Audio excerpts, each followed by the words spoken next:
Salutare! Vreau să vă prezint un proiect la care am lucrat cu tata, făcut din resturi din gunoaie, puteți să le numiți cum vreți voi.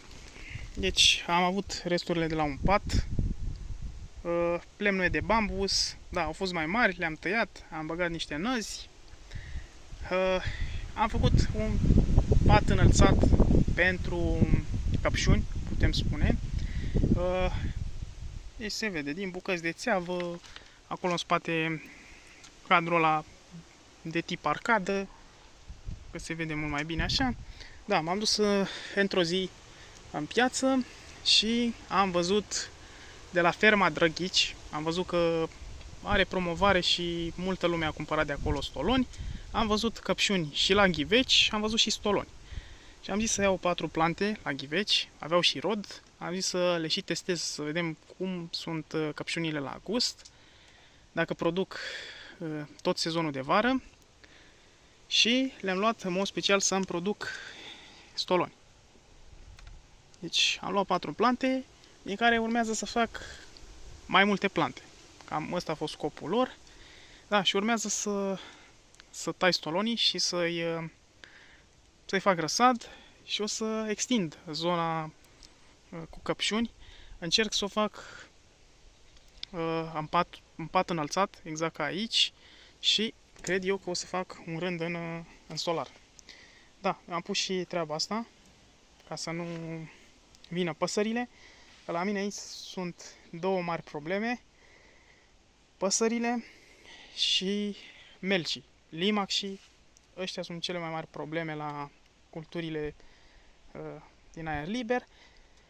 Și în solar și chiar și în aer liber am probleme cu omida fructelor. Ăștia sunt dăunătorii la mine aici, viermele tăietor. Da, și aici unde e dezordinea asta și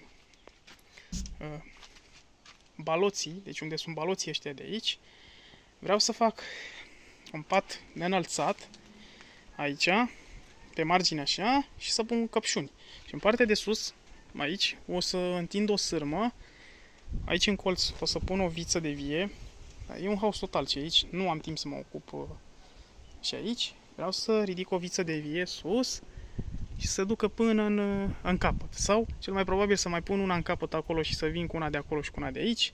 Rămâne de văzut.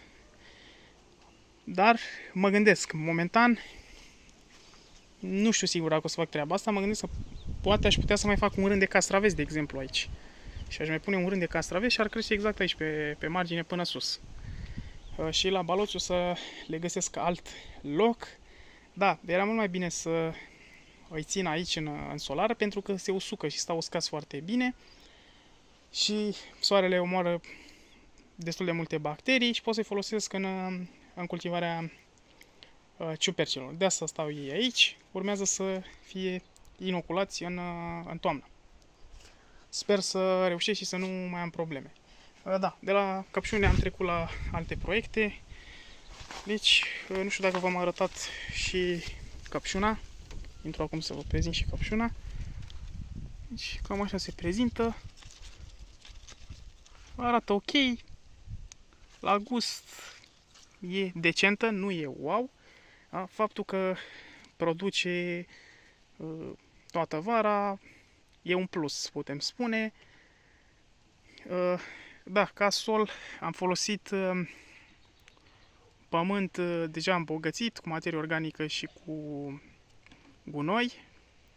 Și cam asta e toată fertilizarea și cred că le-am dat și niște Cromax foliar. Da, deci asta vreau să vă mai prezint. Eu vă las, să aveți spor. Ceau!